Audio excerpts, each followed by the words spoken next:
Welcome back. Today we're diving into my favorite topic in chemistry, how to draw Lewis structures. These structures represent covalent molecules where atoms share electrons to form bonds.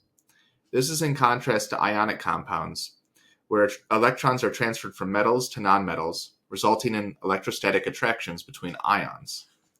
In this lesson, you'll learn my step-by-step algorithm for how to draw these molecules. Active participation is key here, so make sure that you work through these problems with me and pause the video as needed. We'll cover the theory of covalent bonding in more detail in lesson 13, which is optional but includes an extra credit assignment. This deeper understanding will be beneficial if you plan to take organic chemistry or simply want to grasp the material more thoroughly. Let's get started with learning about electronegativity and bond polarity. When we describe the bond that occurs between two atoms, it's helpful to think about what the strength the two atoms have on the valence electrons that are either shared or transferred between them. In an ionic bond, the valence electrons are completely transferred, where we have a metal, such as this baby here on the left, and a nonmetal, which is represented by this baby here on the right. So we have this baby here, he's a metal, and then this baby here, he's a nonmetal, and they transferred the electrons, which are represented by the toy here.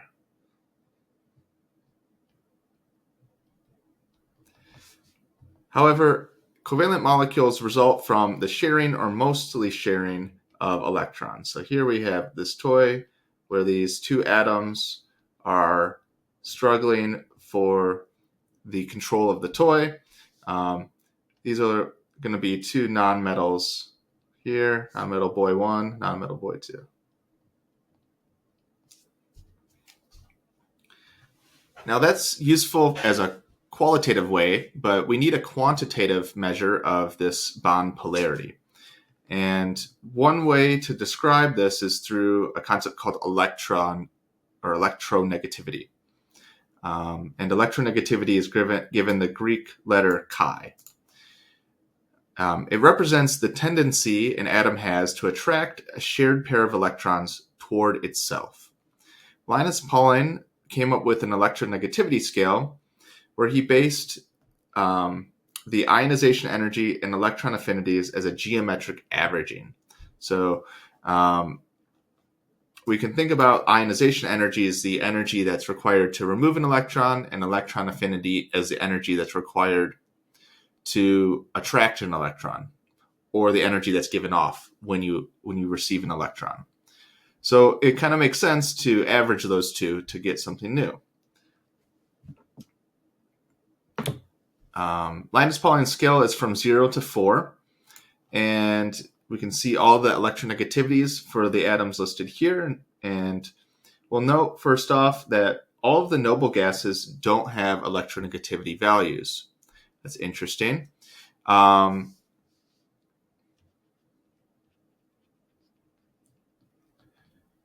then what element has the highest electronegativity value? All right, so when we look around, the scale goes from 0 to 4, and the largest number is fluorine, which has a value of 3.98.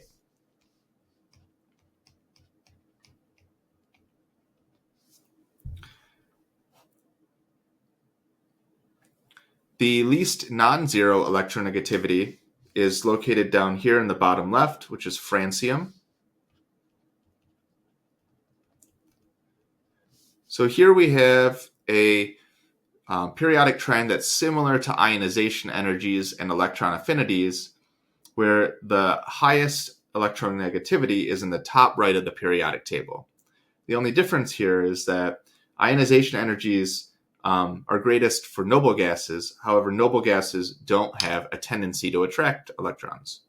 Why is that? Well, noble gases already have a complete octet.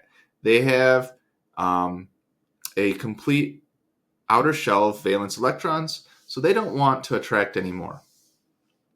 Where does hydrogen fall in terms of the other elements? Well, hydrogen has a value of 2.1 as an electronegativity value, so it's located in the middle. We'll see why that's important in just a moment. The most important electronegativity values are listed here: fluorine, oxygen, chlorine, nitrogen, sulfur, carbon, phosphorus, and hydrogen. These are the most common elements when we discuss organic molecules. So they will come up quite a bit. And knowing an approximate value for some of these can help us predict how electrons are going to be shared in a molecule. The difference between these electronegativity values determines the bond polarity. So here's our quantitative understanding of electronegativity. We have 4 primary types of bonds. The first is the nonpolar covalent bond, which results from 2 nonmetals that have very strong electronegativities, or 2 weak nonmetals that have similar electronegativities, or in this example, 2 of the same atom, where the electronegativities difference would be 0. There is an approximate range here, so if the difference is less than 0.4, we'll describe this bond as nonpolar covalent. However, if we have a larger difference between the electronegativity values, say between 0.4 and 2, we will end up getting a polar bond, which means that one of the atoms has a higher tendency of attraction than the other one does. When this results, we may indicate partial charges, where we form a partially positive atom and a partially negative atom. Because they're not actually ions, we use the delta symbol to indicate that it's not a real ion, but just there is some amount of positive charge there and some amount of negative charge on the other atom. The third type of bond is what we described in the last lesson, which is the ionic bond. And we typically do not write a bond there. Instead, these are just represented as sodium chloride. We may even indicate their charges here. So this sodium would be positively charged, and this chlorine would be negatively charged. When we take the difference between sodium and chloride, we'll find that the value is going to be greater than 2. 0.93 and 3.16 is much greater than 2. So that is an ionic bond. There's a third type of bond, which is a metallic bond, which results from a metal and a metal sharing electrons in a sea of positive charge. So we'll not talk about metallic bonds in this class, though. Now, these are general guidelines because at some of these extreme values, like around 2, there may be some mix of ionic and covalent character. For example, hydrofluoric acid, or hydrogen fluoride is another way of saying it. This molecule has a difference of almost exactly 2. And we typically consider this to be a covalent molecule. Now, let's look at some examples of calculating the polarity of a bond. Let's start with a simple one, carbon and carbon. Well, as we can see to the left, these are going to have the same electronegativity. If we take the difference between 2.55 and 2.55, we get 0. So this is a nonpolar covalent bond.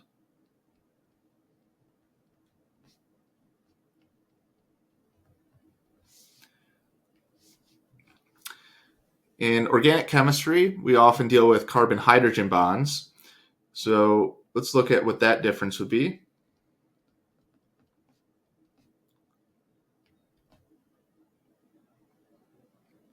All right, so we have something that is right on the edge here. So it is somewhat like a polar bond and somewhat like a nonpolar bond.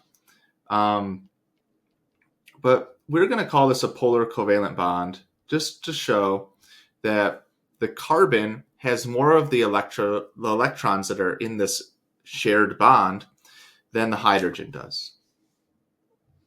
If we look at oxygen and sodium, oxygen is 3.44, sodium is 0.93.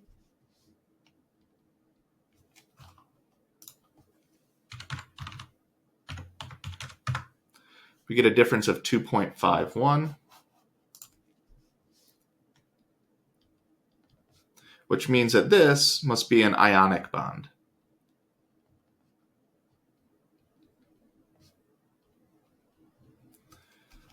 All right, let's look at another oxygen bond. What about oxygen and iodine? Well, iodine has a value that is 2.66. And one thing to note is that when we go down the periodic table, these values don't drop super dramatically. So a lot of the halogens will have similar values, like chlorine, bromine, and iodine are fairly similar. So 2.66 here.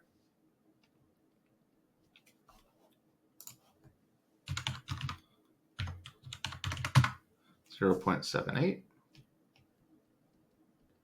That means this is polar covalent.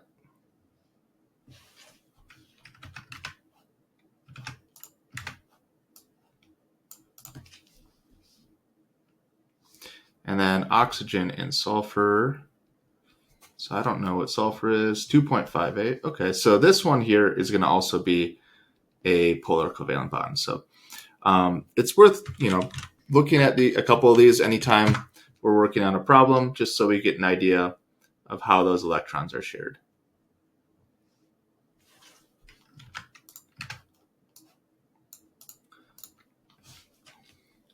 Now let's start looking at how to draw Lewis structures. Whenever we transfer electrons, we obtain a noble gas electronic configuration. But for covalent molecules, there's a simultaneous sharing of electrons. So let's look at how the electronic configuration is affected when we have a molecule such as chlorine that results from two neutral chlorine atoms. So we'll start with the Lewis dot formula for the atom.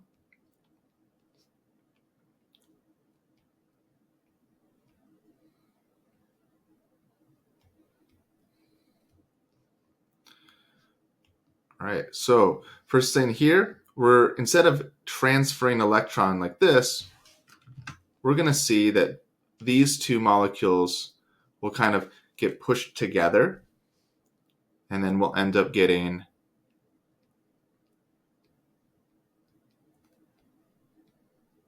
the sharing of electrons like this, kind of like puzzle pieces. And then what we'll typically write, instead of the dots here, we'll draw a single line, and that single line indicates that there's two electrons that are shared. If we need to indicate more than two electrons being shared, we'll use a double or a triple bond.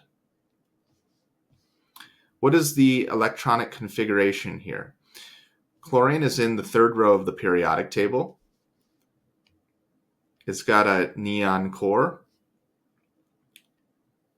It's got 2 electrons in the 3s subshell, and it's got 5 electrons in the 3p subshell. When 2 of these come together, we end up seeing that they share the electrons together. So each of these chlorines actually has 8 valence electrons now.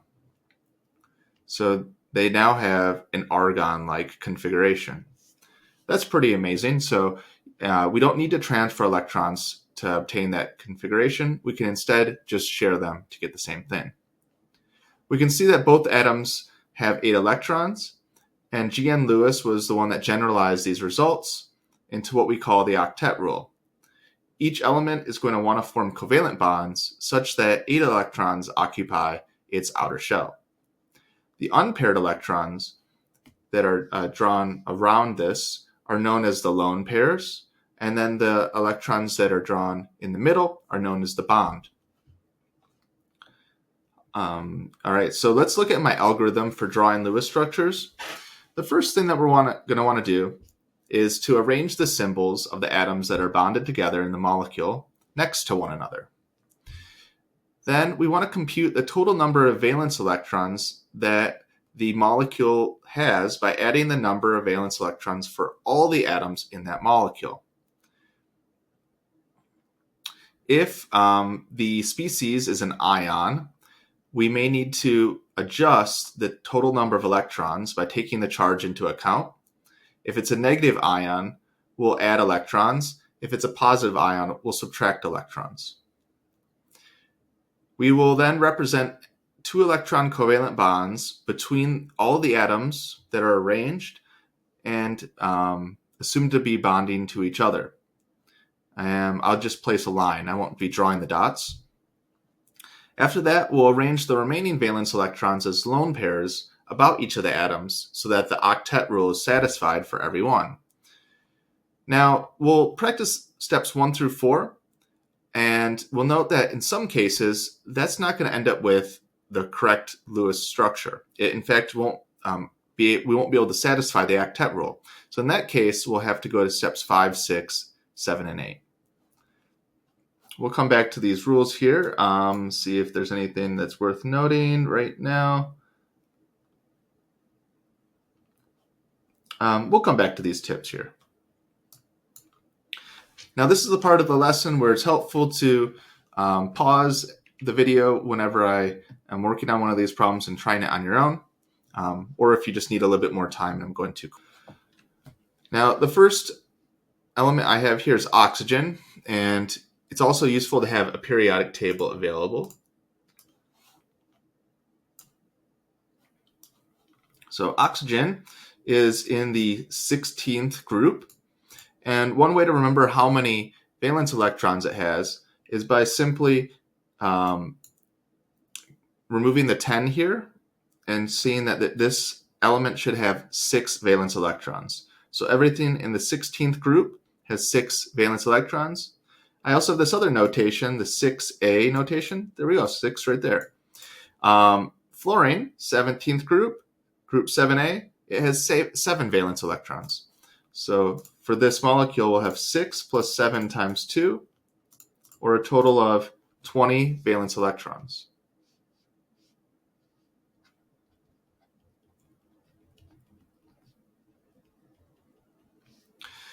Now that we've computed the number of valence electrons, let's arrange the oxygen in the middle and then the fluorines on either side.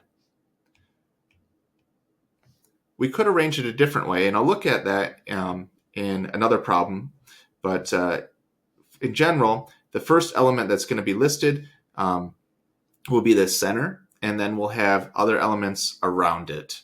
It's sometimes difficult to know, but that's where formal charge will come in. Then we'll go to the next step and we'll draw bonds between each of these atoms. That signifies that there's 2 electrons there.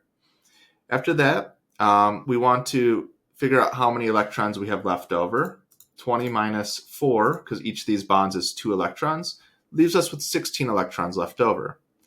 If I put lone pairs on each of the atoms so that each atom has a total of 8 electrons, remember 2 are being shared, how many electrons will be left over? Well, I have a total of 16 right there. So this is a complete Lewis structure for oxygen difluoride. The next molecule I have here has a negative charge. It's a little hard to see. So let's figure out how many electrons are needed here. Well, I don't know where my periodic table went. There it is. Nitrogen is in group 5A. Hydrogen is in group 1A. 5 plus 2, or 1 times 2. And then we have a negative charge. That means we need to add 1 electron. So we have a total of 8 electrons in this Lewis structure.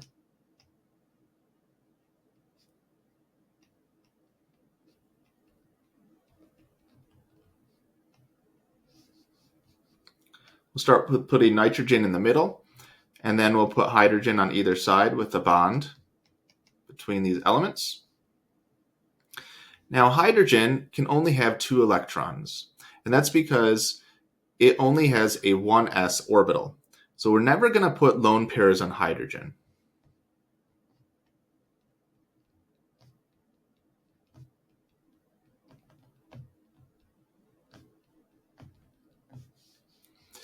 Instead, let's go ahead and put 2 lone pairs on hydrogen, And that's going to get rid of all of our electrons. So we have 2, 4, 6, 8, and then we're done.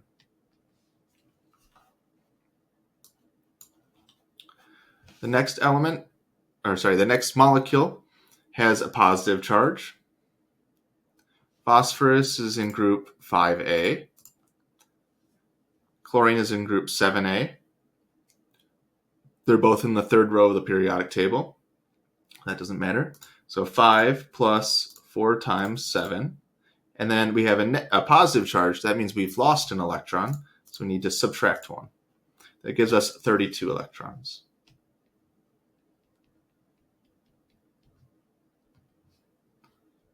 All right, see if you can draw this Lewis structure.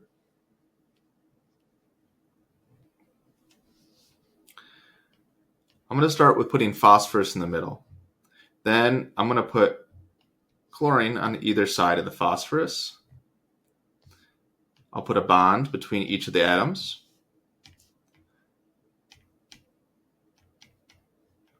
That leaves me with a total of 24 electrons left over. If I put 3 lone pairs on each of the chlorines, that'll get rid of all 24 electrons. Whenever you draw Lewis structures, you always need to draw the lone pairs. If you don't draw the lone pairs, that's not good practice. In organic chemistry, sometimes the instructor will say it's okay to not draw them, but I was always required to. Now, whenever we have, and this is something I forgot to add, whenever we have a molecule that's charged, we want to bracket the entire molecule and put the charge in the corner. There will be another way we can represent that with formal charges, and I'll show you that in just a moment. All right, let's work on a few more difficult problems. I have chloroform, hydrazine, and methanol. In these examples, we're either going to have more than one type of atom or more than one center.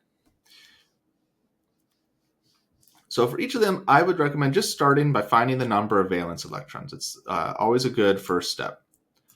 So for chloroform, carbon is in group 4A. We have hydrogen with 1 electron and 3 chlorines with 7 electrons each, for a total of 26 valence electrons. The first element that's listed is generally going to be the center, and hydrogen can never be a central element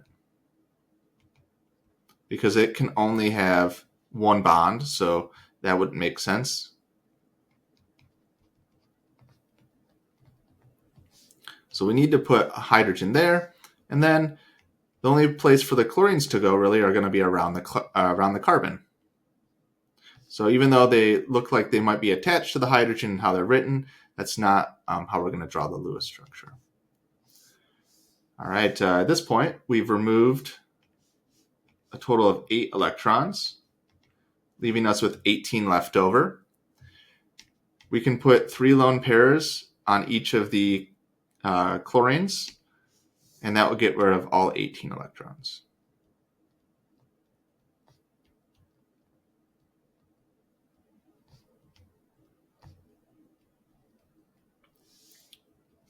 For hydrazine, nitrogen has 5 valence electrons, and then there are 4 electrons from the hydrogens. Here, we could try to put the nitrogen in the middle, and then if we were to surround the nitrogen with all the elements, it would look like this. This doesn't look right to me, so what I would say is if you have something that occurs like this, look for some symmetry. That's a kind of a hint here. If I wanted to make this symmetric, I would have 2 nitrogen centers, and then I would have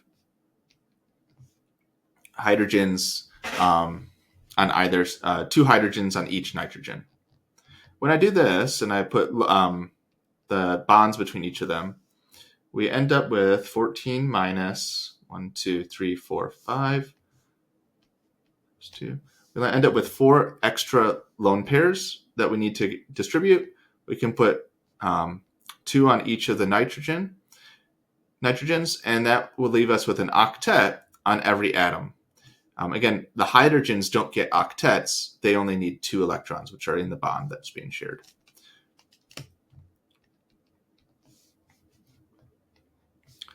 For methanol, we're going to have, again, 2 different atoms that are central.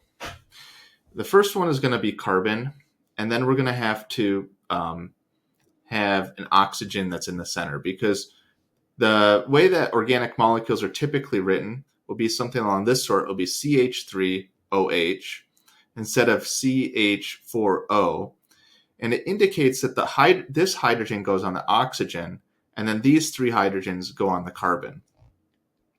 So it's written that way to kind of help us with drawing the Lewis structures. How many total valence electrons do we have? We have 14.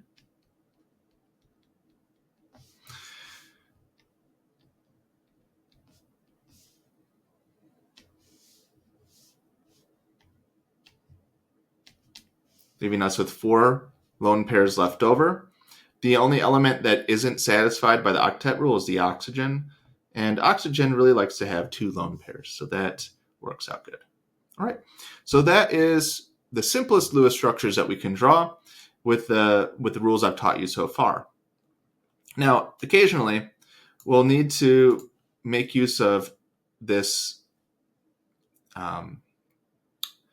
assignment of a formal charge on atoms to help us aid in choosing the correct possible structure, because sometimes more than one possible structure may be possible, and whenever we do the formal charges, it'll help eliminate those other possibilities. What we're going to do is assume that each pair of shared electrons are shared equally, and we'll assign one of the electrons to each of the atoms. The lone electron pairs are assigned only to the atom that they're located on. And then we'll use this equation where the formal charge of an atom is equal to the total number of valence electrons that that atom has in its free state minus the total number of lone pair electrons, and we'll subtract half the total number of shared electrons. So here's where here's where each pair are shared equally and only one goes to each atom. So that's where the 1/2 comes in. The best way to practice this is with a couple examples. With ammonium, when I go and draw nitrogen surrounded by 4 hydrogens, I can figure out what the formal charge is on the hydrogens and the nitrogen. This has a positive charge. And if we were to calculate how many valence electrons it is, it'll be 8. So there's no lone pairs on the nitrogen here. What we'll see is that when we apply this formula, which I'll do formal charge of nitrogen, the total number of valence electrons of nitrogen in its free state is 5. The total number of lone pair electrons on this nitrogen is 0. And there is 8 shared electrons. We'll take half of that number. 5 minus 4 is 1. And I always like to include the formal charges when they're positive with a positive sign. This will be a positive 1 formal charge. Now I wrote a positive charge up here. That positive charge up there indicates that that the sum of the formal charges on all of the atoms should sum to be this number. Let me write that out. Sum of all formal charges equals the charge on the ion.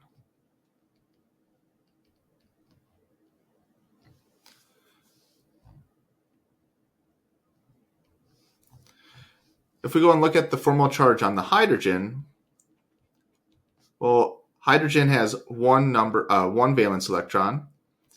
And we have to look at each of the hydrogens, not all of them combined. So if I look at this hydrogen on the left, it's got 0 lone pairs, and it's sharing 2 electrons.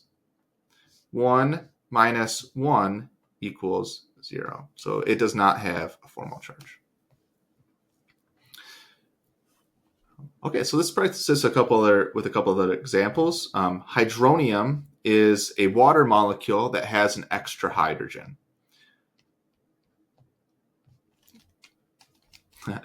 So here we have to put oxygen in the middle. I was getting used to the first element being in the center, but hydronium is written this way.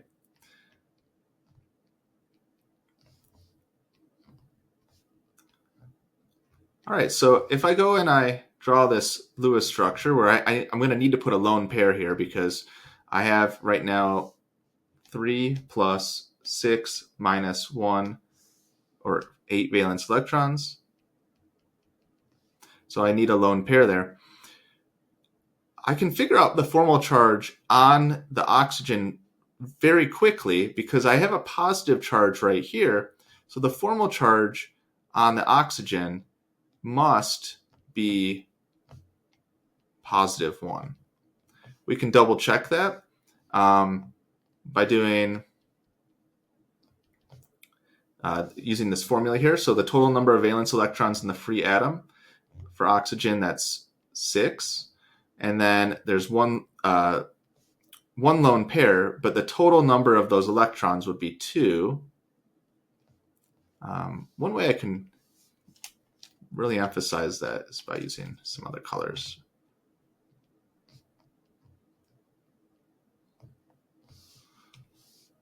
And then the number of shared electrons, it's 1/2, 2, 4, 6. 1/2 of 6. And it's really important that you practice this so you can get this down. Formal charges will never have non-integer values. So they always will be 0, 1, 2, 3, or 4, or so on. They'll never have a 1/2 value.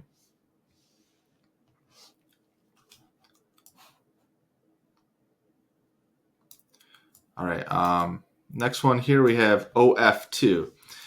This is the same molecule that I drew up above, but let's draw it as if it had the formula where there's a fluorine in the middle and then an oxygen and a fluorine on the other side of it. We have how many valence electrons again? 20. So we'll need to put lone pairs so that each of these atoms has an octet. And then I like to double check that that's the correct amount. So 12, 13, 16. Okay, so yeah, that is the correct amount. What we can do here now is figure out what the formal charge on each of these elements is. So we have formal charge of the oxygen, formal charge of the fluorine in the middle, and the fluorine on the right. So the first atom listed here has 6 valence electrons. It's got a total of 6 lone pair electrons. 1, 2, 3, 4, 5, 6. And it's got 2 shared electrons.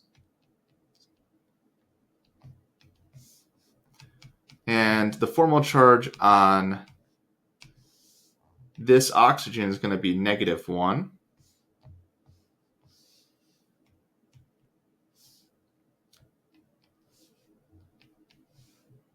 The formal charge on the middle fluorine, so fluorine has 7 valence electrons. This one has 4 lone pairs, total lone pair electrons, and then it's got 4 electrons that are being shared.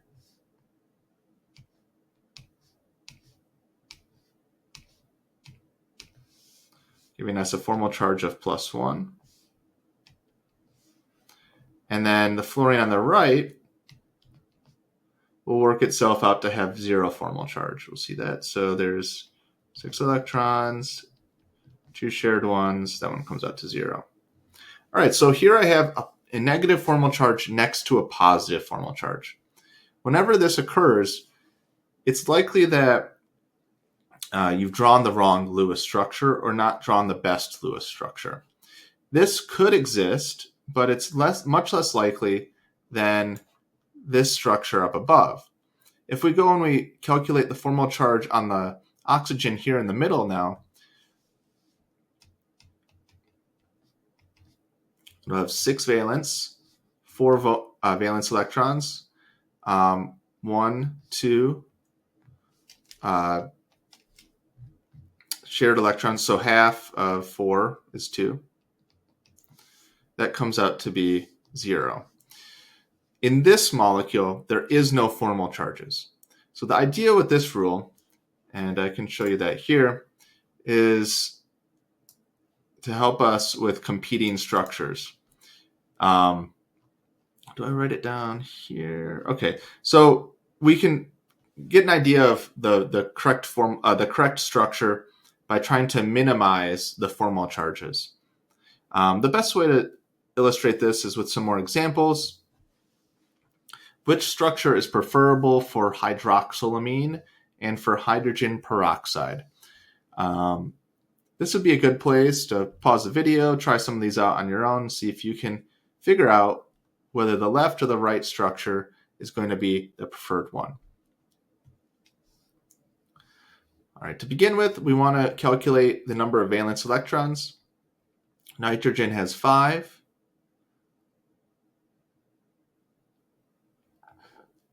There's 3 from the hydrogens, and then we have 6 from this oxygen. So we have 14 valence electrons. That's going to be the same thing over here. Here we're going to put the nitrogen in the middle, surrounded by 3 hydrogens and 1 oxygen.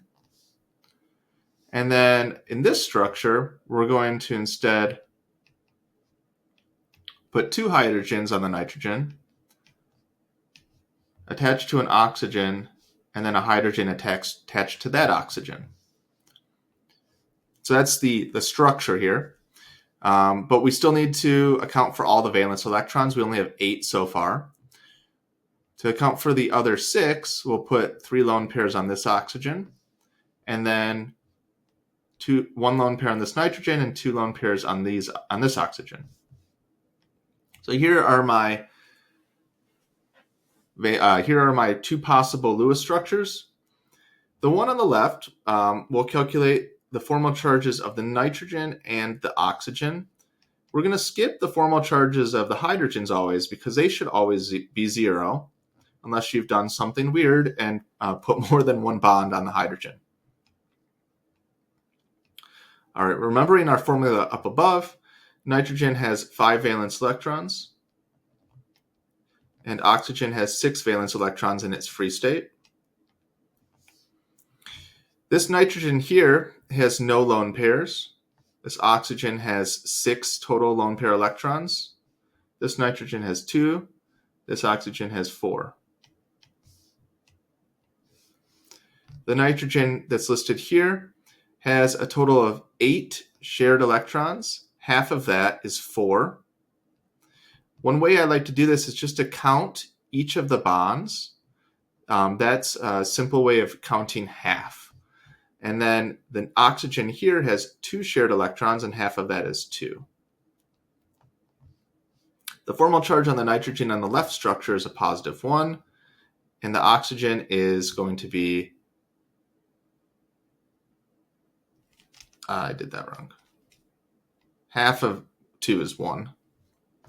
So 6 minus 6 minus 1 gives us negative 1. Okay, and then for this other structure on the right, how many total electrons are being shared here? We have 6. Half of that is 1, 2, 3. For this oxygen, 4 are being shared. Half of that is 1, 2. For the structure on the right, we have no formal charges. Therefore, this is the preferred structure for hydroxylamine.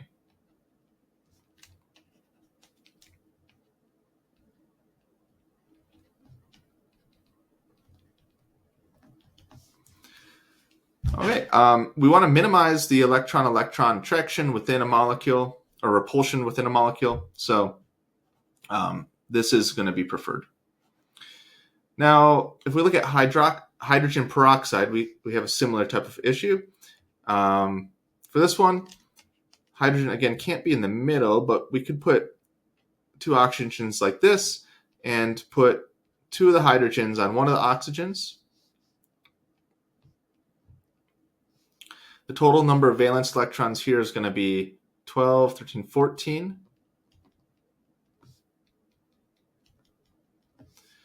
We've accounted for 6 of them. 14 minus 6 gives us 8 more to distribute.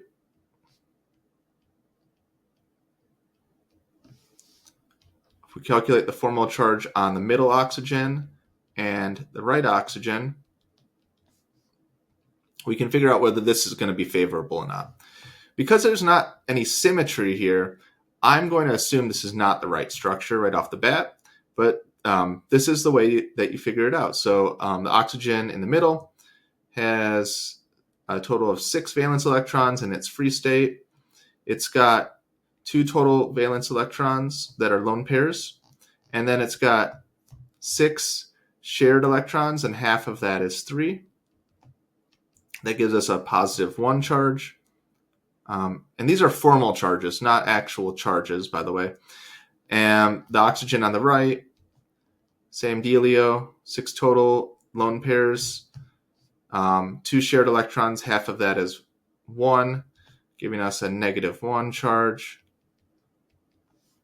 Unfavorable situation. So what is the correct structure for hydrogen peroxide? It's going to look like this.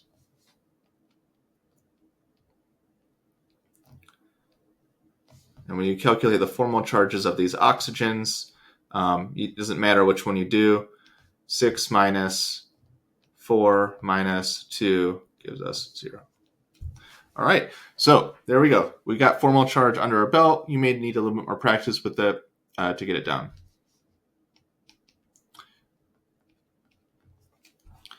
The next situation for drawing Lewis structures is when we go to draw the formula and there's not enough electrons to give every atom an octet. There are a couple of elements that you need to know which are electron deficient and do not require an octet when forming a covalent bond. These are hydrogen, which we saw already, lithium and magnesium when they are in their rare situation, covalent, beryllium, boron, and aluminum. So the main ones you need to know here are hydrogen, beryllium, boron, and aluminum. Now, what's more likely is that we can resolve this problem by adding double or triple bonds. So sharing 4 electrons instead of 2 will allow us to meet that octet requirement a little bit easier. We can even do that with triple bonds.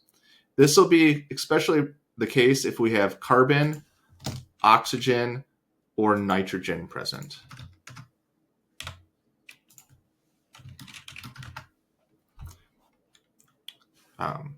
All right, so if the molecule is larger, we can also form ring structures to use up 2 electrons.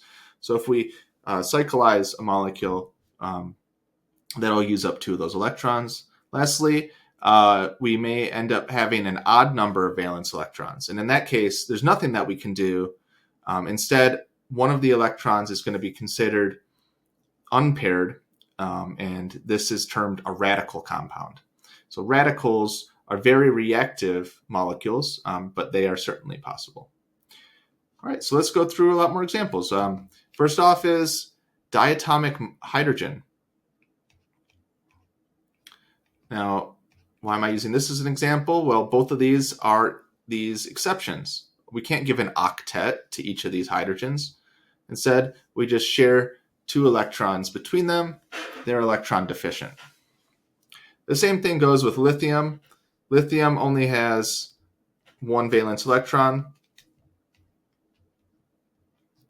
If we were to somehow form a bond between lithium and lithium, perhaps in a low pressure environment, lithium and lithium could combine together, giving us a deficient octet, but it could work. Beryllium dichloride.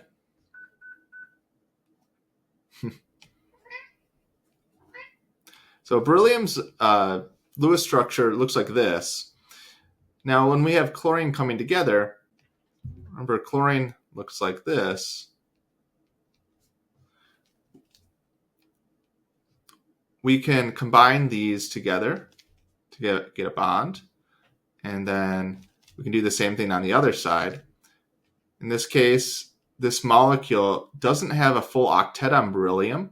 Beryllium only has 4 electrons, but that's the best we can do because we don't have any more electrons to add here. You could think about making a double bond on both sides, but in that case, we would end up having a formal charge on the beryllium. So this is not going to happen. We'd also have formal charges on these chlorines, but this does not occur.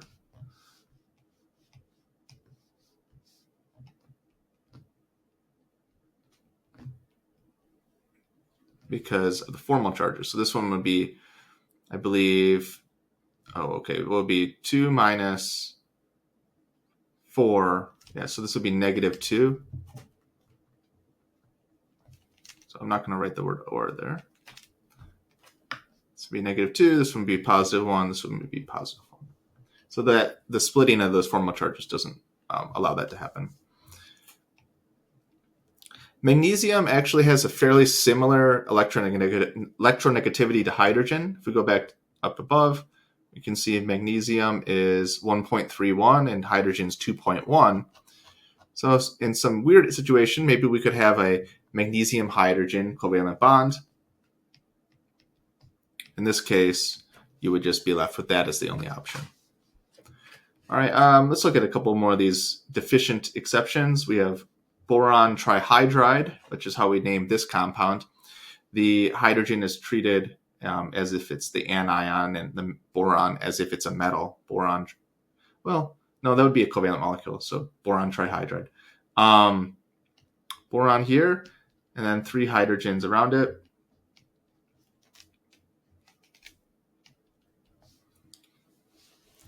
I didn't even account for how many valence electrons we have. So boron is in the 3rd group. I can't just sit over here. 3 plus 3 is 6. So this is the only thing that we can do in this case. We can't add any lone pairs on boron. It will stay electron deficient.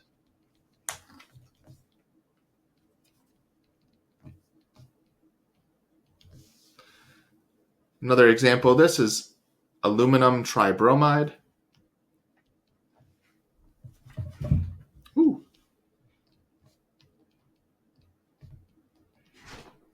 With this example, aluminum's in the same group as boron.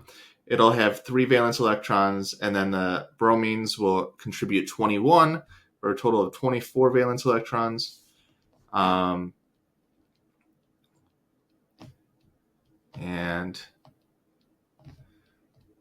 one thing that you might consider doing is doing a double bond here, but aluminum is again okay with having 3, because if I were to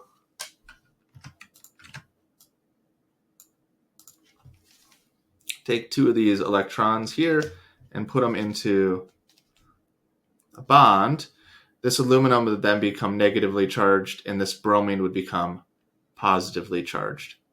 And that's not as preferred. So here we're not going to.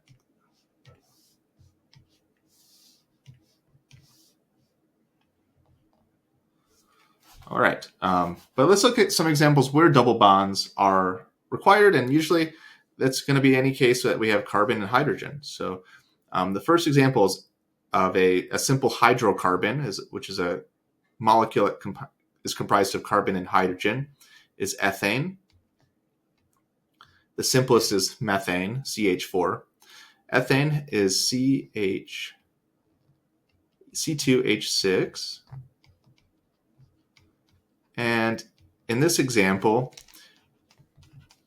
all of the electrons are distributed and the carbon has a full octet.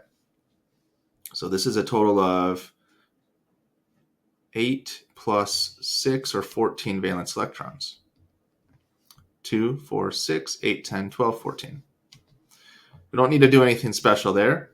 But as soon as we get to ethene, we've removed 2 hydrogens, so the number of valence electrons drops to 12. Trying to draw this structure properly requires the use of double bonds. So we'll share those electrons like this, and then the carbon has 2, 4, 6, 8 electrons that it's sharing, and we have a viable Lewis structure. And then for the case where we have ethine, which is C2H2, it's also known as acetylene.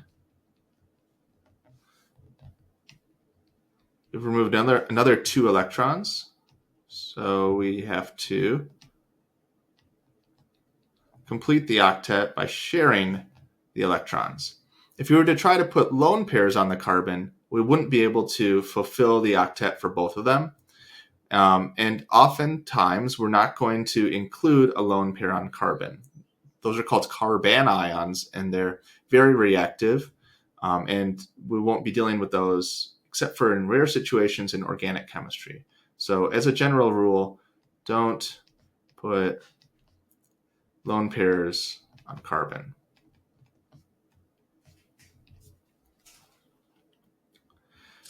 Benzene is a really interesting molecule that makes use of double bonds, but it also makes use of a ring structure. Benzene is a very good organic solvent, although it's been phased out as a solvent because it's carcinogenic. So we have a total of 24 plus 6, or 30 valence electrons. We can arrange all of the carbons in a ring structure here. I mean, you could try to arrange it in a line, but what would end up happening is we wouldn't be able to use all those valence electrons. So for this one, I'll just show you how it's drawn.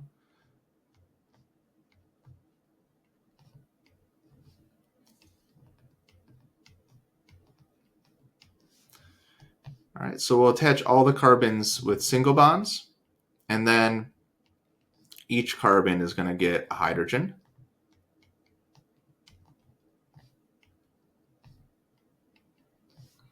And when we do this, we see that the carbons here are not fulfilling the octet rule. How many electrons have we used so far? Well, there is a total of 6 single bonds between the carbons, that's 12, plus another 12 shared electrons between the carbons and the hydrogens, that's 24. We have 6 electrons left over. Therefore, we can't put lone pairs on each of the carbons. Instead, though, we can share 2 electrons between each of the carbons like this, and we end up getting a viable structure. So this is what benzene looks like. There's a couple other ways we can draw benzene. In organic chemistry, there's so many carbons and so many hydrogens that a lot of times we'll use a shorthand notation where we get rid of the carbons. They're always assumed to be at these vertices here. And then the hydrogens are assumed to be filling the rest of the spots. So if you see this, that means benzene. There's a really interesting inner chapter on organic chemistry. Let me see if I can find that real quick. It's typically left out of the general chemistry curriculum just because there's so much material already to cover. Yeah. So let me show you how I got to this. If you go to course resources at the bottom of our modules page, you'll find interchapters. And there's an interchapter between each of our chapters. So this is chapter 7. This is where saturated hydrocarbons and unsaturated hydrocarbons come about. So if you want to learn how to draw hydrocarbons more correctly using the organic nomenclature, you can work through these problems. This is probably stuff you don't have time for in this class, unfortunately, but it's always available there. It's free. And then the chapter on aromatic hydrocarbons, where benzene would be, is interchapter H. And there you go. There's the compact form of benzene there. All right, so gotten into an aside here. Sorry about that. Just having fun. Again, this is my favorite topic in chemistry. Acetate. Acetate is an organic molecule. Has a negative charge. When it has a hydrogen on the end, it's known as acetic acid or vinegar. For this molecule, we need to think about how we're going to arrange the carbons, hydrogens, and oxygens. It's not super obvious. Acetate is used a lot as a polyatomic anion and is typically written like this. Another way you'll see acetate written is CH3OO minus. The reason why it's sometimes written like this is to help us with how the structure should be drawn. So in this case, we'll see that, oops, that's not right, CH3COO. In this case, we'll note that one of the carbons has 3 of the hydrogens. So not as symmetric as you might want to try to make it. And then the other carbon is attached to the 2 other oxygens. And then overall, the formal charges need to sum to be negative here. So one of these atoms at least has to have a negative formal charge. Well, let's figure out how many total valence electrons we have. We have 8 from the carbons, another 3 from the hydrogens, that's 11, plus another 12, and I'm losing count here, from the oxygens, and then it's got a negative charge, so we need to add 1 more. So 24 valence electrons.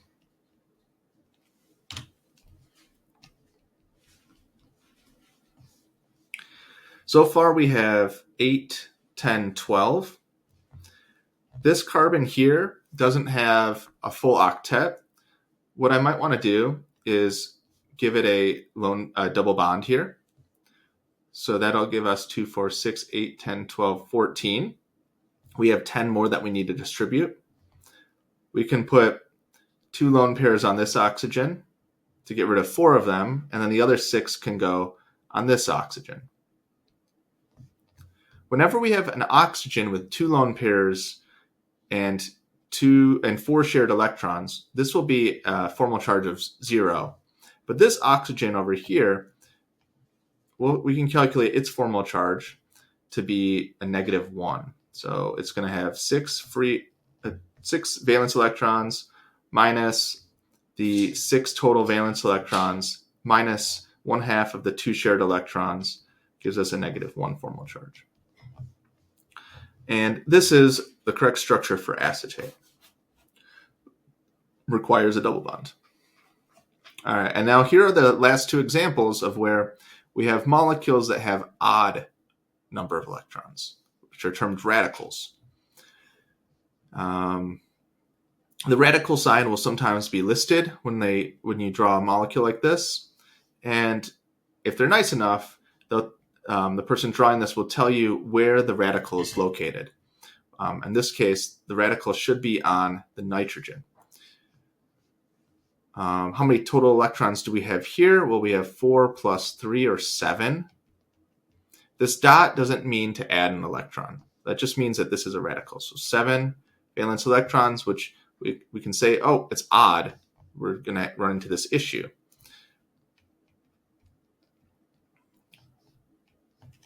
When I put 3 hydrogens around this carbon,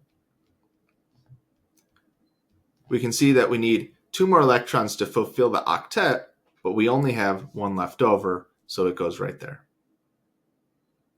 This makes this molecule very reactive because it's going to want to combine with another element to fulfill that octet. So these molecules are very short-lived.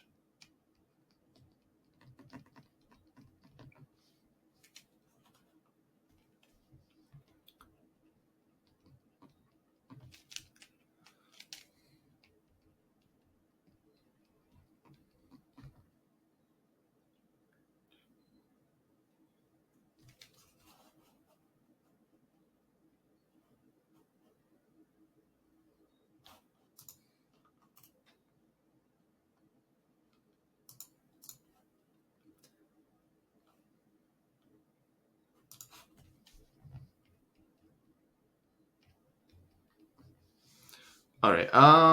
For nitric oxide, we have a total of 5 plus 6, or 11 valence electrons.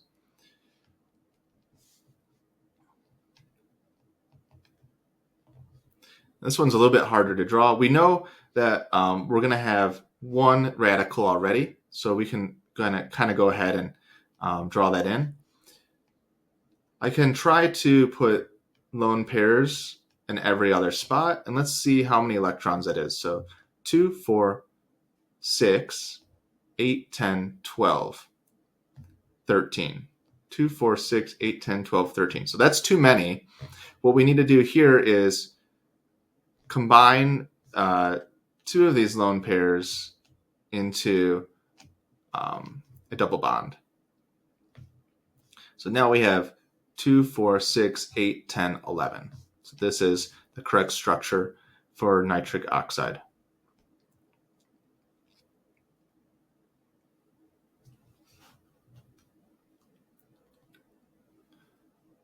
One other thing you could do here is look at the formal charges on the nitrogens and the oxygens. This structure will have no formal charges. But if you were to draw the radical like on the oxygen instead,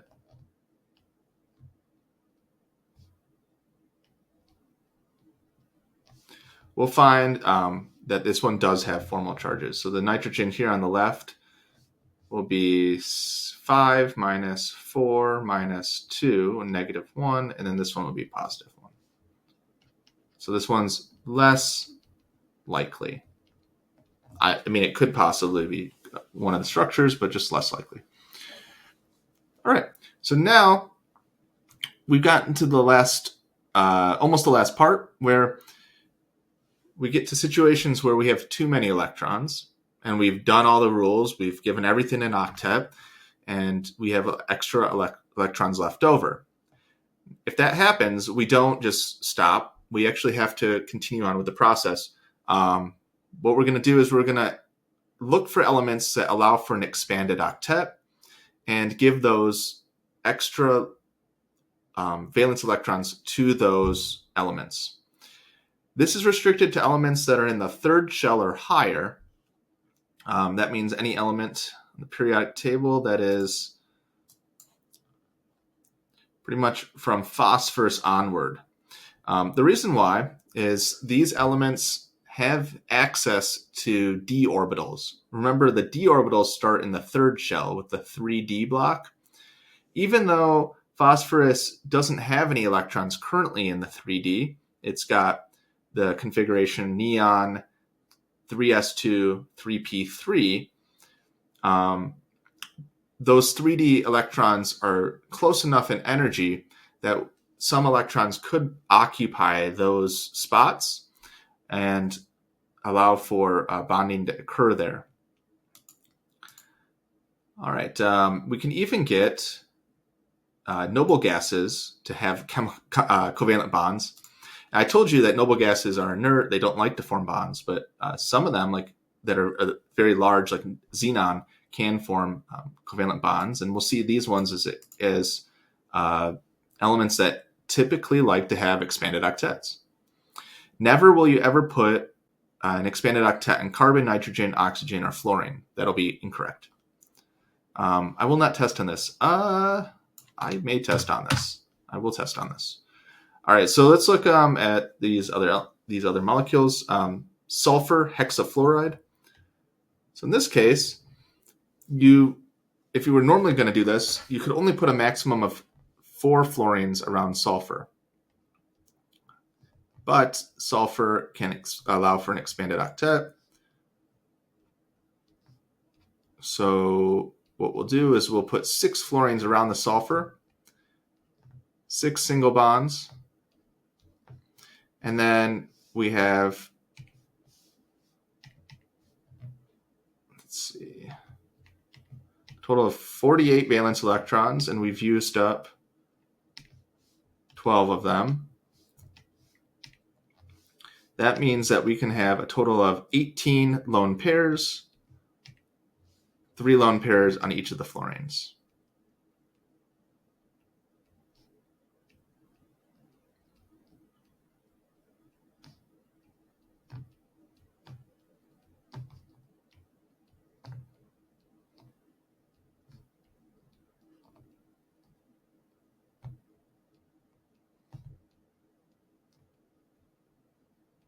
There we go.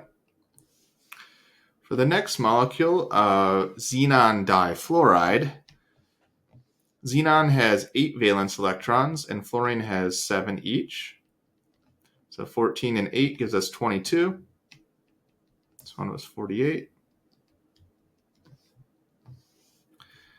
Xenon is going to go in the middle. And it's, again, usually the first one that's listed here. The element that has the lower electronegativity is gonna be in the first part. So you might notice that fluorine is always after this one. Fluorine has the highest electronegativity. So the lower electronegativity is always listed first, usually in a chemical formula. And then we're going to put the fluorines on either side. If we go and put lone pairs on each of these fluorines, how many leftover valence electrons do we have? 22 minus 2, 4, 6, 8, 10, 12, 14, 16 says that we have 6 left over. So in this case, normally you would think, oh, I can only put 2 lone pairs on xenon. Well, actually, we have to put 3 lone pairs on xenon.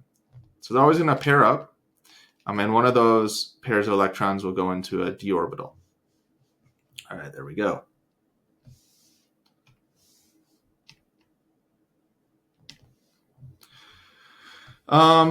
Here's another example of this where we have iodine pentafluoride.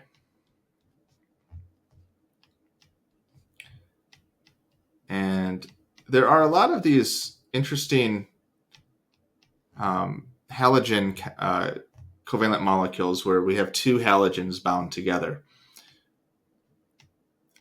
We're going to see a lot of that in the next lesson when we look at molecular shapes, because they can create a variety of different molecular shapes that are a little unusual. So iodine pentafluoride, we have 3 lone pairs on each of the fluorines.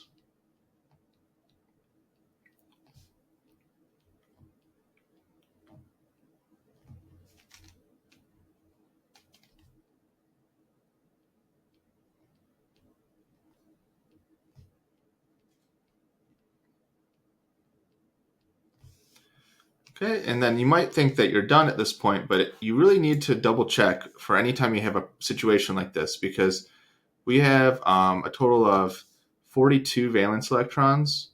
And how many have we used so far? Well, we've used 8 times 5, which is only 40.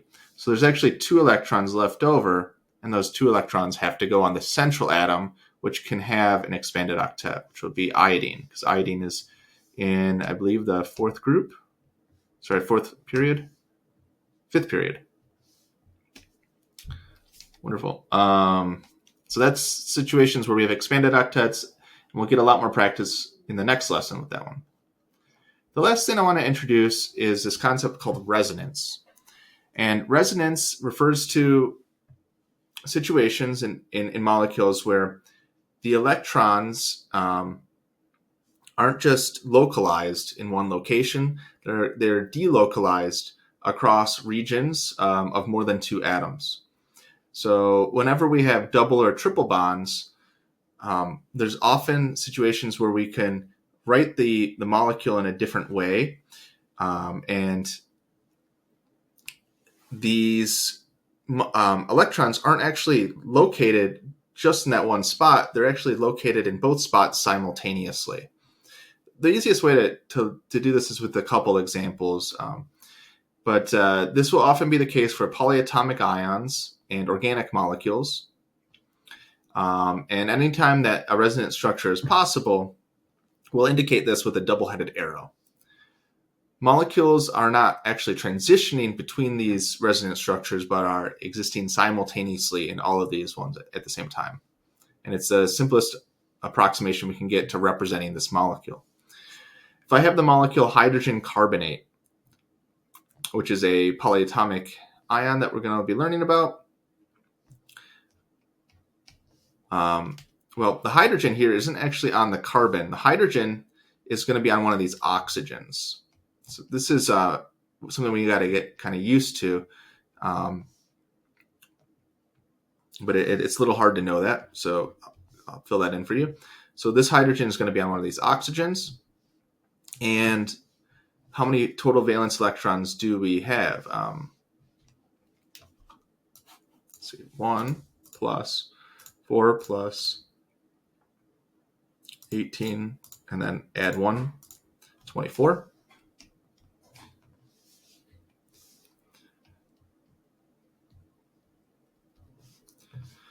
Okay, so 24 valence electrons. So far, we don't have that. We need to add a couple more. This carbon here doesn't have an octet, and we don't want to put a lone pair on that carbon, so I'm going to go ahead and put a double bond to one of these oxygens. I could put a double bond to this oxygen over here, but that's going to present an issue where we'll get a formal charge. So we're not going to put a double bond there. This oxygen up here will complete the octet with 2 lone pairs. And then this oxygen down here will have to have 3 lone pairs. This will give us 24 valence electrons. We can double check that here. We have 10, 16, and 24. However, there's another way we can draw this, right? We could draw the double bond to this oxygen instead. And this is known as a resonance structure.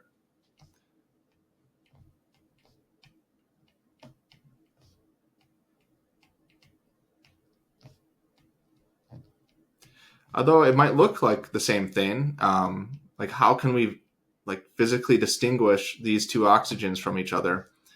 These are considered resonance structures. And the reason why this is important is because if we were to think about the length of an oxygen double bond versus a carbon-oxygen single bond, the double bonds tend to have more attraction towards the atoms and are shorter, whereas single bonds tend to be longer. If that were the case, this molecule here would have a short bond and a long bond. However, when it's actually measured, these bond distances are equivalent. Because they're equivalent, these are considered resonance structures. Because the electron density is being shared equally throughout this. We could draw a resonance hybrid structure where hydrogen carbonate would look like this, where we use the dash notation.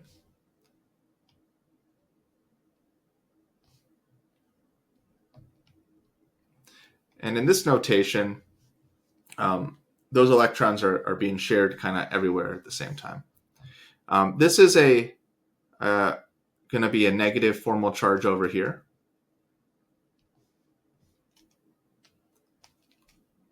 And then this one's going to be I forgot the lone pair up here. The negative formal charge over here. So in this case, this would be a partial negative and a partial negative.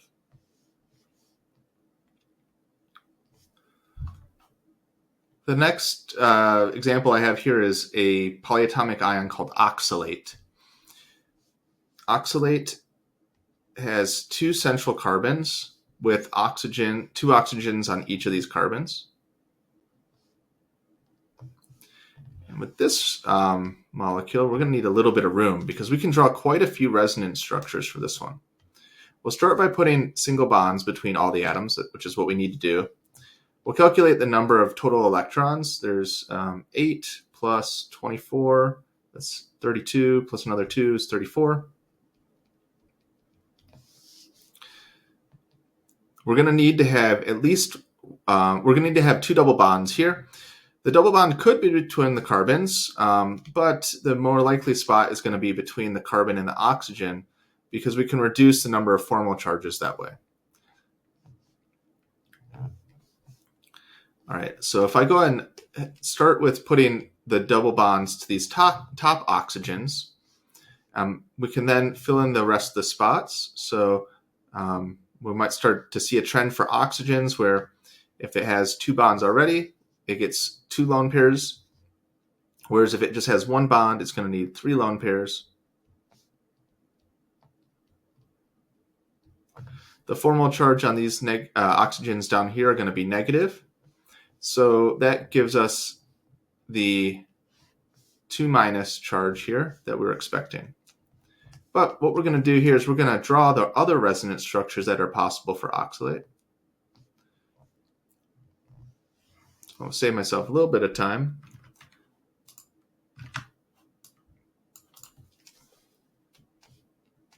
And what I'll do here is I'll just move one of the double bonds. So let's move this one over here and move those electrons over here.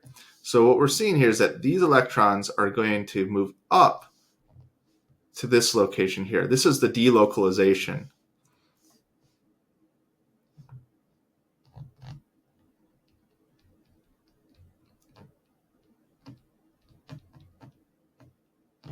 Delocalized. Whereas lone pair electrons are localized, hence why they're called that. All right, so here is one of the resonance structures. We could also get a couple more, right? So we could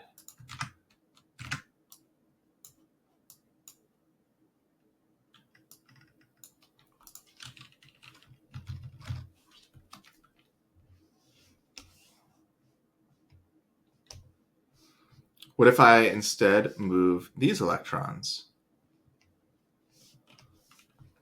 In that case,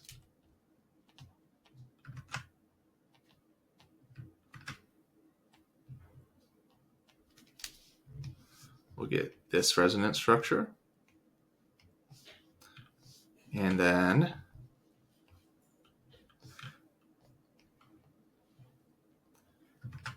we can do one more.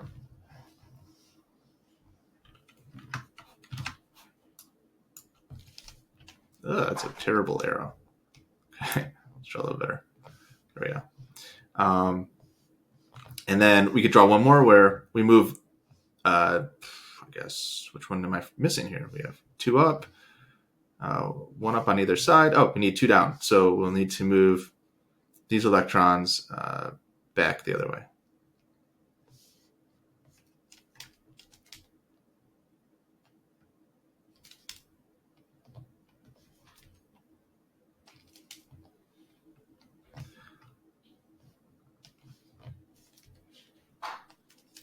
All right, so these are resonance structures of each other. These ones are resonance structures of each other. They're all friends.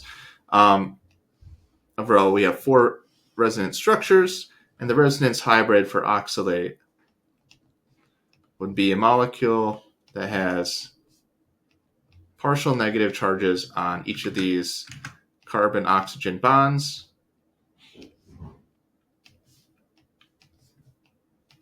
Where all of the carbon-oxygen bonds are the same length, same character. They're going to be 1.5 bonds, essentially. All right, probably good to draw these lone pairs here. Beautiful. Any more examples I want to show you?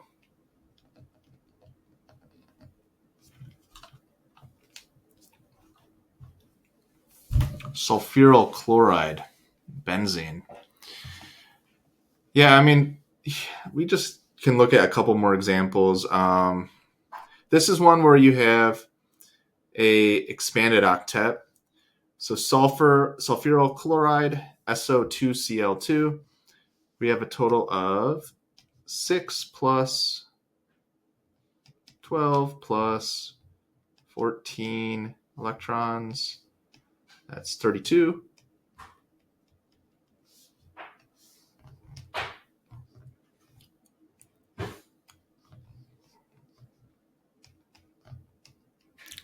All these atoms are going to be around the sulfur. When we go to try to draw this one, we'll find that we can have an expanded octet on the sulfur. We're going to need to, because what will happen here we have 8 times 4. It's 32 valence electrons. However, this sulfur, it has a formal charge right now of +1. And these oxygens over here have a formal charge of -1. Or is it +1? Let's see here. So sulfur is, okay, so this is +2. 6 minus 0 minus 4, yes, +2. So this is not the best possible structure.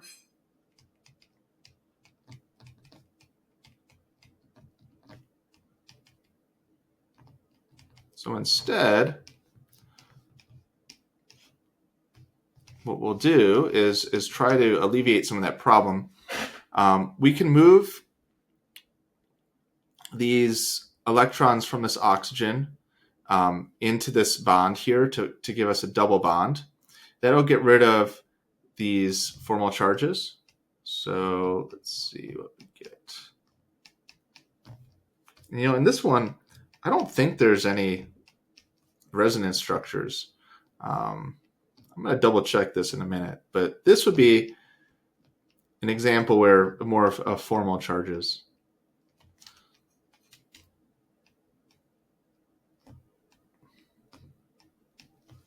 So let's Google this structure. A lot of these are easy to Google. When you're doing the homework,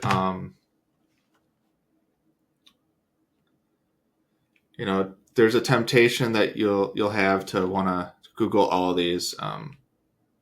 You might use it to help check your work, but I wouldn't recommend that. You're not going to be learning anything that way. So this one here, yeah, there's no resonance structures needed. Whew. Getting tired drawing these. Kind of hard. Take a lot of work. Now we already did benzene up above, but I wanted to point out that benzene does have a resonance structure. So we'll take this structure from before.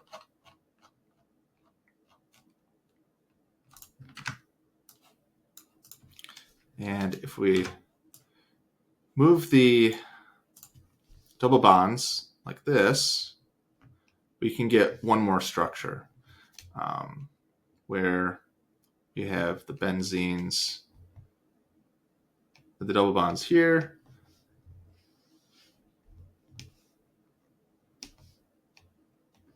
And you can see that those double bonds are actually around the entire ring. So a lot of times benzene is drawn as a resonance hybrid. Like this, I don't know. I guess this is where this comes from, is we just draw a circle like this. You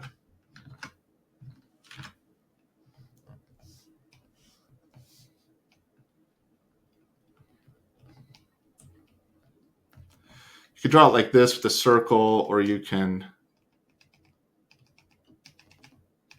just draw it like this. I think that looks better.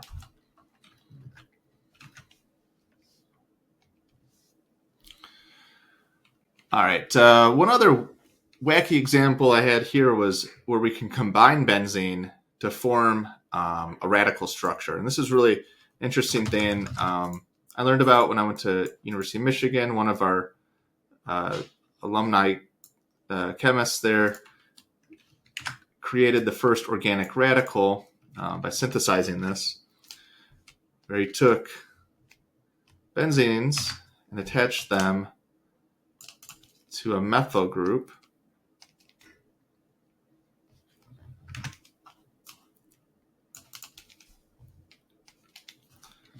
And although I couldn't find very much information on the resonance structures here, I suppose they exist, where we have, I think it's just everyone just kind of knows that. We have this radical here, and this radical is normally very reactive, but this one was able to be synthesized. In my understanding is that this radical can be delocalized to either of these three rings. So that's just kind of an interesting thing I came about.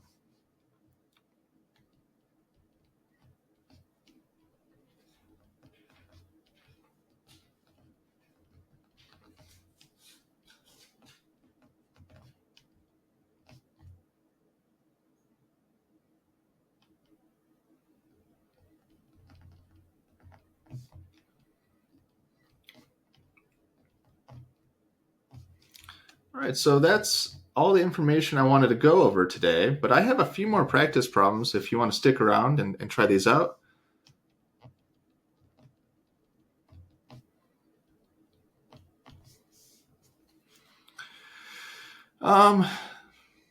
Yeah, so I got these ones here.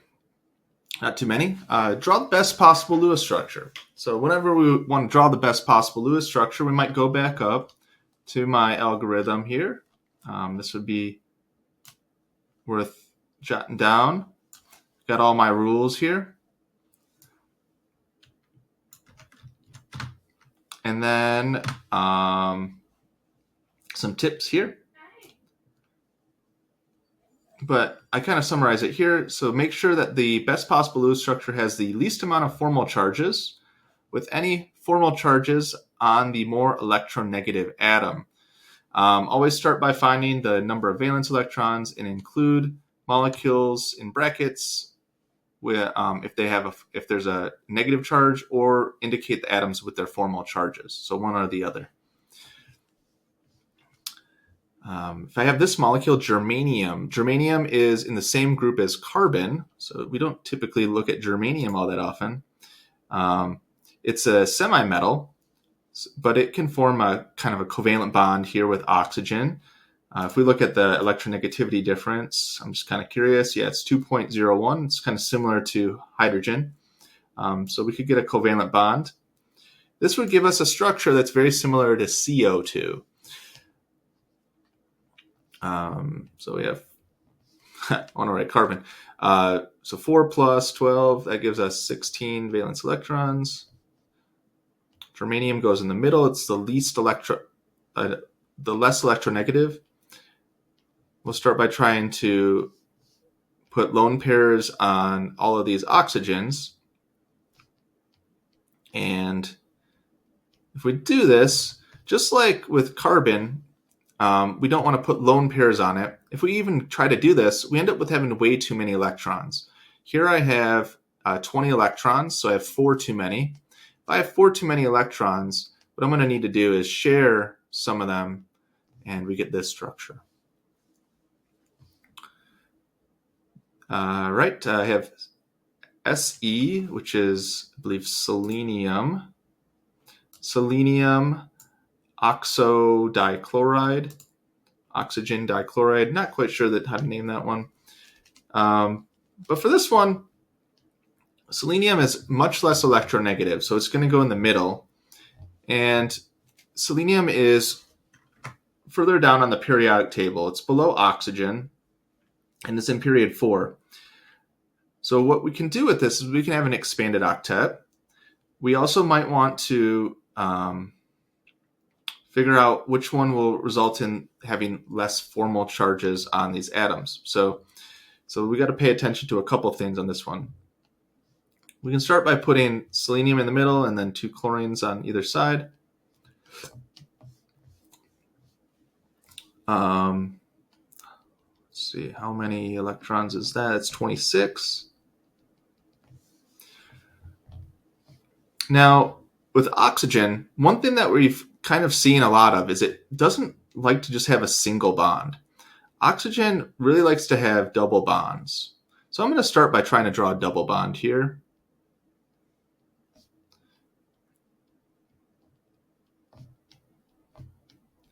And let's see how many electrons this is total. So this will be 8 times 3, which is 24, leaving us with 2 electrons left over. Those 2 electrons left over can go on the selenium because it's able to have an expanded octet. So here's actually a very difficult problem. However, let's look at one thing first. What is the formal charge on this selenium? Well, selenium normally has 6 valence electrons. Here we have a total of 2 lone pair electrons, and we have 1, 2, 3, 4 electrons that are being shared, but half of that number is 4.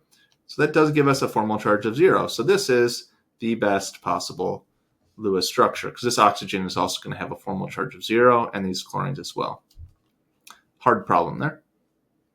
Actually, your book has a lot of these hard problems. They're really good. I think a lot of them I got from there. from the book. Now I have this problem where I have bromine bounded to 2 fluorines. Bromine is less electronegative, so it's going to go in the middle. We'll put 2 fluorines. We can do them across from it. We'll put single bonds between each of these. Fluorine needs to have a full octet. We have a total of 22 valence electrons. We have to add 1 from the negative charge. So far I have 16 here. The way I'm doing this is 8 times 2 is 16. Bromine, I want to give it an octet, but in this situation, I can't. I have to give it more than an octet because I have not 4 left over, I have 6 left over. So this is similar to the xenon difluoride problem from earlier. This other example I have is also 2 halogens. This will be 5 times 7, which is 35, minus 1 is 34 valence electrons. Feel free to use your calculator when you do these. Please do. We'll surround iodine with 4 fluorine atoms. They're going to want to share electrons. Fluorine's going to want to have an octet. It cannot have more than an octet. Remember, it's one of those.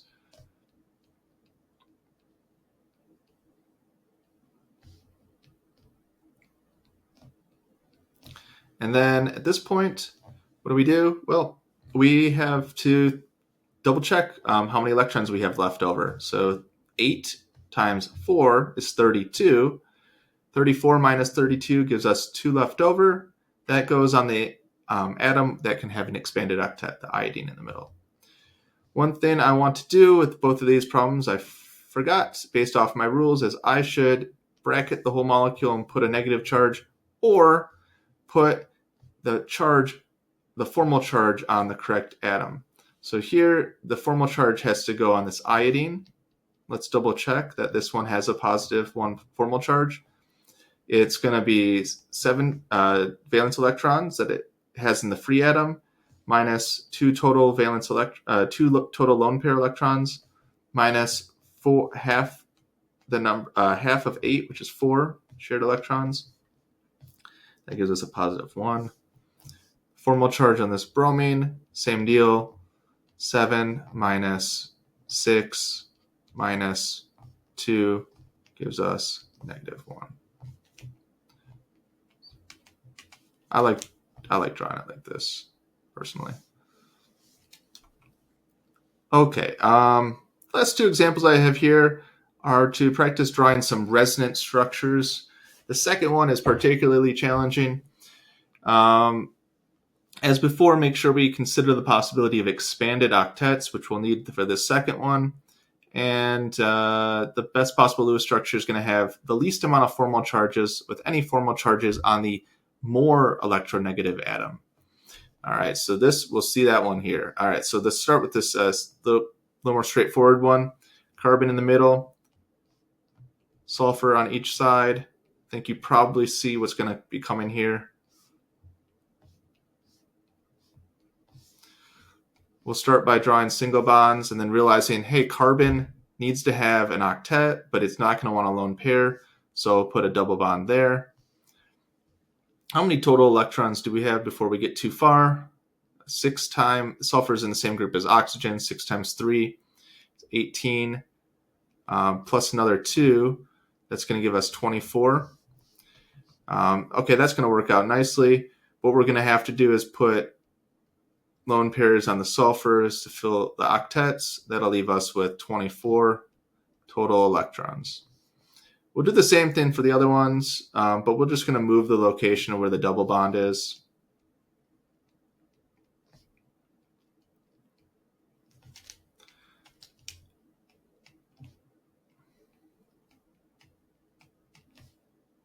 And one thing that I did on this, and I didn't even realize, is I'm drawing it in a Y formation. Or I guess in this case, an upside down Y, with 120 degree angles this is going to be tying into lesson 12. It's something I just have ingrained in my brain about the proper way we should draw these molecules based off their geometries. That's what we're going to go into next.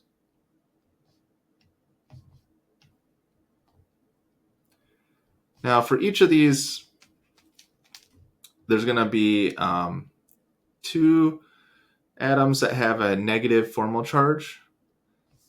In this case, it's these sulfurs down here, these sulfurs here, and these sulfurs here that all have 3 lone pairs.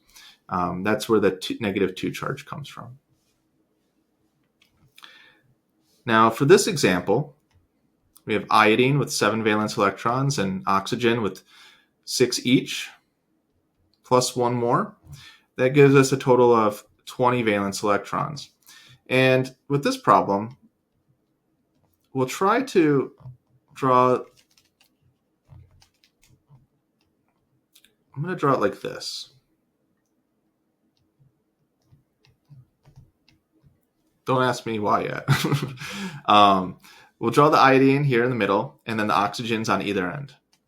Iodine, again, is more electronegative, so it has to go in the middle.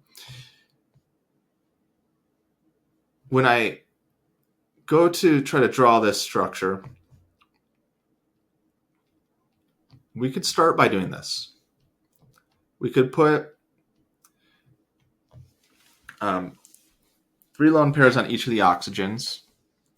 This will so far give us 16 electrons, and then we're left with 4 more that go on iodine. And everything has an octet here, and it looks very nice, but we don't have any possibility of a resonance structure in this situation. When I go to look at this, these are each going to have negative charges, and then this iodine over here is going to have a formal charge of 7 minus 4 minus 2, or positive 1. All right, so in this case, the overall formal charge is -1. Let's see if we can eliminate some of those formal charges. What we can do is move 2 of these electrons into a double bond.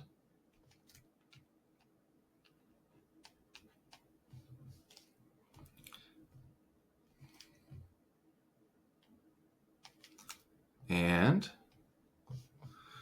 what do we got going on here now? So we have 2, 4, 6, 8, 10, 12, 14, 16. Where did my electrons go? 2, 4, 6, 8, 10, 12, 14, 16, 18. Okay, so I still need to have, I'm guessing, 2 lone pairs here.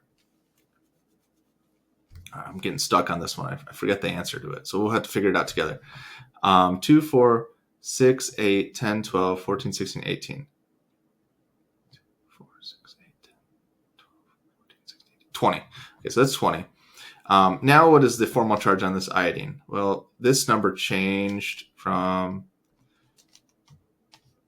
3. 7 minus 4 minus 3 is 0.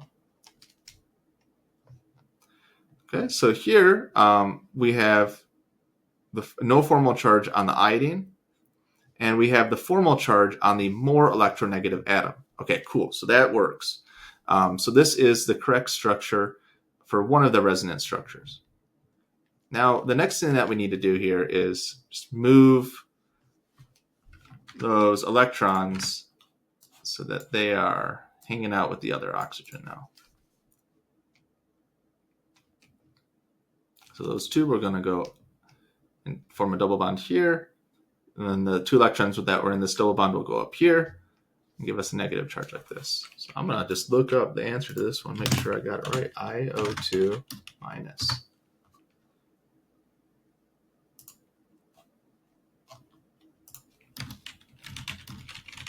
This is known as iodite. Yeah, we got it. All right, cool. Well, thanks for joining me for today. I had a lot of fun. I know this was a long lesson. It's a lot of material. Hopefully you broke it up a little bit. Reach out if you have any questions on any of these specific examples, or if you come across one in the book that you want to go into that you can't figure out. Active Chemistry for this section requires you to do a couple things. Maybe I could look at that a little bit with you. So we're talking about homework 6 here. And homework 6 does take some time.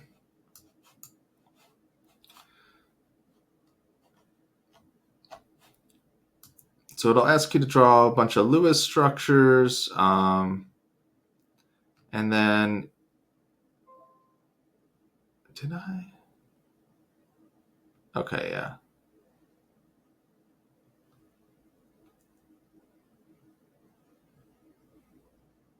Start with a simpler one here. Okay, so in this example, it's going to ask you to draw the Lewis structure of phosphorus trifluoride, then determine the number of non-bonding electron pairs on the central atom. And so essentially what you're doing here is doing the same thing that you would on paper, but here using active chemistry. So you'll need to change the element, the phosphorus, and then we need fluorine. Now phosphorus is going to have 3 bonds. Sorry, 3 bonds. You can also double click to pull that open. And then if we're doing this one correctly, this would not have a correct octet. You can also check formal charges right here. We can see that we didn't add any electrons over here, so we need to do that. You can also check the number of valence electrons this way.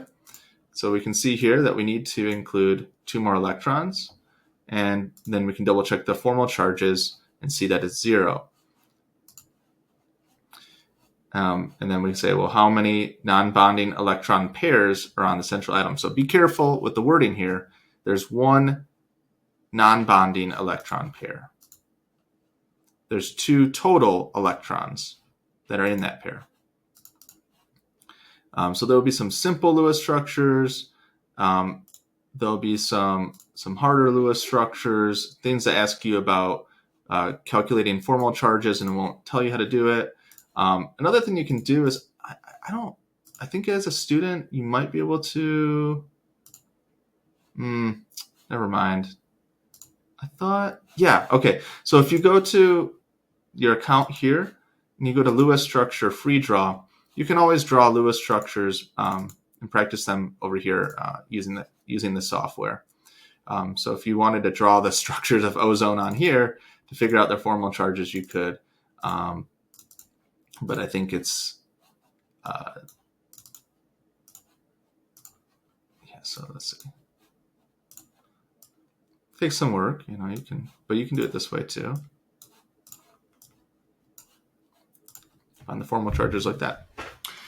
All right. But then the rest of this homework will have you working through some valence shell electron pair repulsion problems. So it'll ask for ideal bonding angles. That's what the next part of this next lesson is going to be all about. So calculating molecular geometries. Wonderful. Well, thank you for joining me today. Look forward to talking to you about VSEPR theory in the next lesson. Take care.